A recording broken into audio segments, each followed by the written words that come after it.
بسم اللہ الرحمن الرحیم بسم اللہ الرحمن الرحیم۔ السلام علیکم ورحمۃ اللہ وبرکاتہ۔ امید ہے آپ سب حضرات اللہ تعالیٰ کے فضل و کرم سے خیر و عافیت کے ساتھ ہوں گے۔ ایم اے اسلامیات کے مضمون اسلامی اخلاق و تصوف کا آج ہمارا سبق نمبر 26 ہے، اور آج کے اس سبق کے اندر ہم گفتگو کریں گے برصغیر پاک و ہند کے مشہور صوفیاء میں سے حضرت امام غزالی رحمۃ اللہ علیہ پر۔ اور آج کا سبق شروع کرنے سے پہلے ایک مرتبہ پچھلے سبق کا خلاصہ دیکھ لیتے ہیں۔ عزیز طلباء کرام، پچھلے سبق کے اندر ہم نے شیخ عبد القادر جیلانی رحمۃ اللہ علیہ کے حوالے سے درج ذیل باتوں پر گفتگو کی تھی۔ سب سے پہلے آپ کا نام و نسب بتایا تھا، اس کے بعد آپ کی ولادت، پھر آپ کی تعلیم و تربیت کا تذکرہ کیا تھا، آپ کی روحانی تربیت کے بارے میں گفتگو کی تھی۔ اس کے بعد اصلاح معاشرہ میں آپ رحمۃ اللہ علیہ کا کیا کردار تھا، اس کو بیان کیا تھا۔ اس کے بعد آپ رحمۃ اللہ علیہ کے معاشرتی معمولات مختصر انداز میں بیان کیے تھے، اور اس کے بعد آپ کی تعلیمات تزکیہ کیا ہیں، اور آخر میں آپ کی وفات کا تذکرہ کیا تھا۔ اور آج کے اس سبق کے اندر ہم حضرت امام غزالی رحمۃ اللہ علیہ کے حوالے سے گفتگو کریں گے، اور حضرت امام غزالی رحمۃ اللہ علیہ کے حوالے سے درج ذیل باتوں پر لب کشائی کریں گے۔ آپ کا نام و نسب کیا ہے، آپ کی ولادت کب ہوئی، آپ کی تعلیم و تربیت کے بارے میں گفتگو کریں گے۔ اسی طرح مدرسہ نظامیہ کے اندر آپ کی تدریس کے بارے میں تھوڑی بات کریں گے، اور آپ رحمۃ اللہ علیہ کے تدریسی مصروفیات چھوڑنے پر بات کریں گے، آپ کے مناقب بیان کریں گے، آپ کے تلامذہ کا تذکرہ کریں گے، اور آپ کی تصنیفات پر بات کریں گے، اور آخر میں آپ کی وفات اور اس کے ساتھ ساتھ وفات کے بعد کے کچھ واقعات کا تذکرہ کریں گے۔ آئیے اب ذرا ان باتوں پر تفصیل کے ساتھ گفتگو کرتے ہیں۔ سب سے پہلے آپ کا نام و نسب۔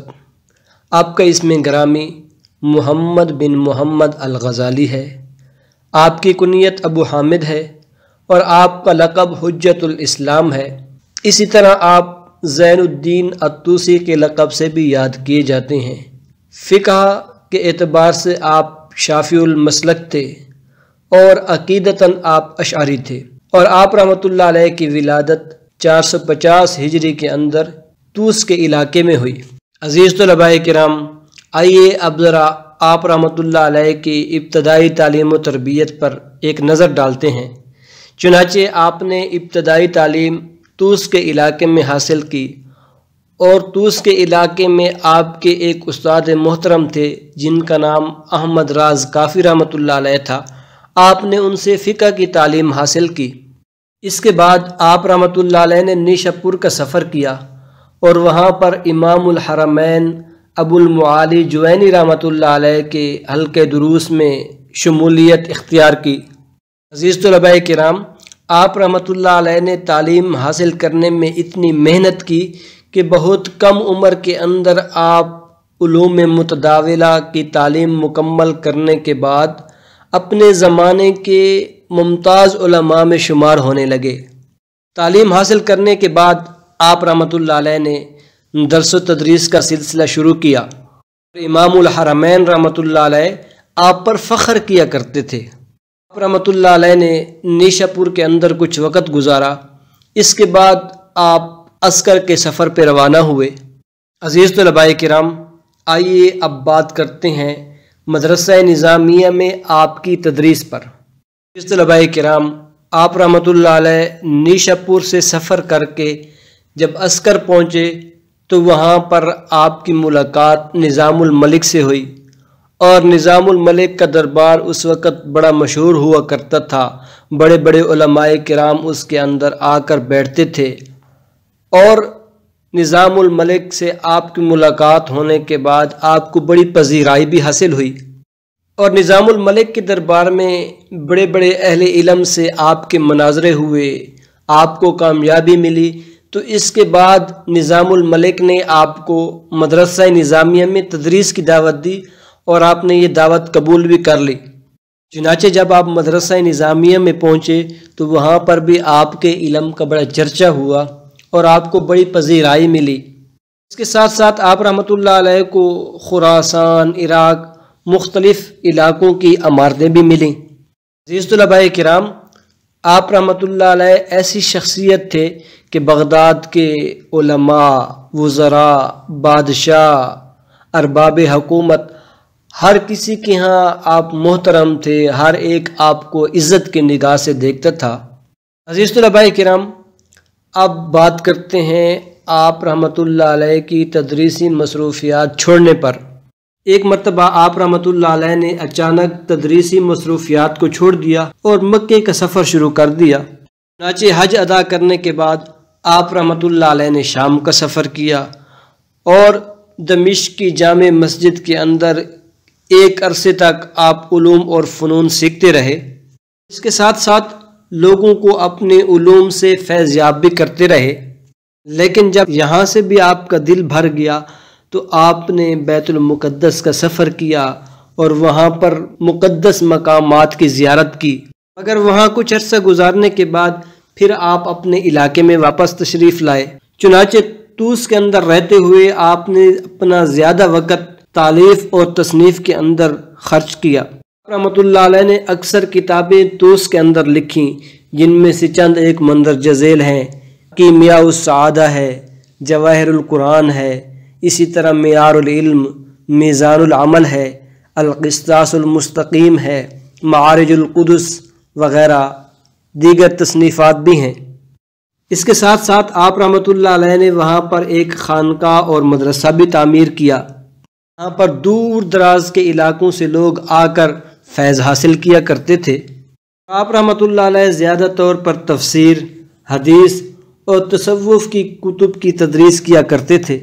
عزیز طلباء کرام، آئیے اب ذرا امام غزالی رحمۃ اللہ علیہ کے مناقب دیکھتے ہیں۔ عزیز طلباء کرام، شیخ ابن عربی رحمۃ اللہ علیہ فرماتے ہیں کہ میں نے ایک مرتبہ دوران طواف امام غزالی کو گدڑی پہنے ہوئے دیکھا تو میں نے کہا، حضرت آپ تو اپنے زمانے کے اتنے بڑے عالم ہیں اور آپ نے ایک گدڑی پہنی ہوئی ہے، آپ اپنے وقت کی اتنی بڑی شخصیت ہیں، چنانچہ آپ کو کوئی شاہانہ لباس پہننا چاہیے۔ تو اس سوال کے جواب میں آپ نے چند اشعار کہے اور ان اشعار میں آپ نے جواب دیا کہ دنیا کی زندگی عارضی ہے۔ اس طلباء کرام، اسی طرح بعض مشائخ نے خواب میں دیکھا کہ حضرت امام غزالی رحمۃ اللہ علیہ اپنے کسی حاسد کا شکوہ پیارے آقا صلی اللہ علیہ وسلم سے کر رہے ہیں، تو آپ صلی اللہ علیہ وسلم نے اس حاسد کے جسم پر کوڑے لگائے۔ چنانچہ جب صبح اٹھ کے دیکھا گیا تو واقعتاً اس کے جسم پر کوڑوں کے نشان موجود تھے۔ عزیز طلباء کرام، حافظ ابن حجر رحمۃ اللہ علیہ فرماتے ہیں کہ حضرت امام غزالی رحمۃ اللہ علیہ کی بعض کتابوں پر اعتراضات کیے جاتے ہیں، حالانکہ حقیقت یہ ہے کہ معترضین نے اپنی طرف سے کچھ ایسی باتیں لکھیں جو قابل اعتراض تھیں اور ان کو امام غزالی کے کھاتے میں ڈال دیا۔ اس طلباء کرام، ابن سبکی رحمۃ اللہ علیہ فرماتے ہیں کہ غزالی کو وہی لوگ برا کہتے ہیں جو زندیق ہوتے ہیں یا حاسد ہوتے ہیں۔ عزیز طلباء کرام، آئیے ایک نظر آپ کے تلامذہ پر ڈالتے ہیں۔ عزیز طلباء کرام، آپ کے بے شمار طالب علم ہیں، چنانچہ آپ نے خود اپنے ایک خط کے اندر اپنے طلباء کی تعداد 1000 ذکر کی ہے۔ ان میں سے چند ایک ممتاز شاگردوں کے اسماء یہ ہیں: قاضی ابو نصر احمد بن عبداللہ، ابو الفتح احمد بن علی، ابو منصور محمد بن علی، اسی طرح محمد بن اسد رحمۃ اللہ علیہ، محمد بن عبد الملک رحمۃ اللہ علیہ، محمد بن علی، محمد بن یحییٰ نیشا پوری رحمۃ اللہ علیہ، علی بن مظہر، علی بن مسلم جمال قابل ذکر ہیں۔ عزیز طلباء کرام، آئیے ایک نظر آپ کی تصانیف پر ڈالتے ہیں۔ عزیز طلباء کرام، جس طرح آپ کمال علم ممتاز تھے تو اسی طرح آپ کی تصنیفات کی نظیر بھی نہیں ملتی۔ رحمۃ اللہ علیہ نے 54 یا 55 برس کی عمر پائی، لیکن اگر آپ کی تصنیفات کو دیکھا جائے تو وہ بہت زیادہ ہیں۔ حالانکہ 20 سال کی عمر کے بعد آپ نے تصنیف و تالیف کا آغاز فرمایا اور ایک عرصہ آپ سیر و سیاحت بھی کرتے رہے۔ اس کے علاوہ بھی بے شمار مصروفیات میں وقت گزارا، مگر ان تمام مصروفیات کے ہوتے ہوئے اتنی زیادہ تصانیف، یہ یقیناً ایک حیران کن بات ہے۔ عزیز طلباء کرام، مسلم مورخین نے آپ کی تصانیف کی تعداد 99 جبکہ مغربی مورخین نے 78 شمار کروائی ہے۔ عزیز طلباء کرام، بڑی عجیب بات ہے۔ امام نووی رحمۃ اللہ علیہ نے بستان کے اندر لکھا ہے کہ میں نے ایک معتبر آدمی سے یہ بات سنی کہ امام غزالی کی زندگی اور تصانیف کا موازنہ کیا تو تحقیق کرنے کے بعد یہ پتہ چلا کہ آپ رحمۃ اللہ علیہ روزانہ کم از کم 16 صفحات تحریر کیا کرتے تھے، اور آپ نے زیادہ تر تصوف، کلام، فلسفہ، فقہ اور اصول فقہ کی کتابوں کی تصنیف کی۔ رحمۃ اللہ علیہ کی چند ایک تصنیفات درج ذیل ہیں: احیاء العلوم، 40، اسی طرح اسرار اتباع سنہ ہے، بدایت الہدایہ ہے، الاسماء الحسنى، البسیط فی الفقہ ہے، تنبیہ الغافلین ہے، تلبیس ابلیس ہے، الرسالۃ القدسیہ ہے، کیمیاء السعادہ ہے، منہاج العابدین ہے، اور مسلم السلاطین بھی ہے۔ طلباء کرام، یوں تو آپ کی کتابیں بہت مشہور ہوئیں، لیکن سب سے زیادہ شہرت احیاء العلوم کے حصے میں آئی۔ احیاء العلوم کا موضوع کیا ہے؟ اخلاق اور فلسفہ اخلاق۔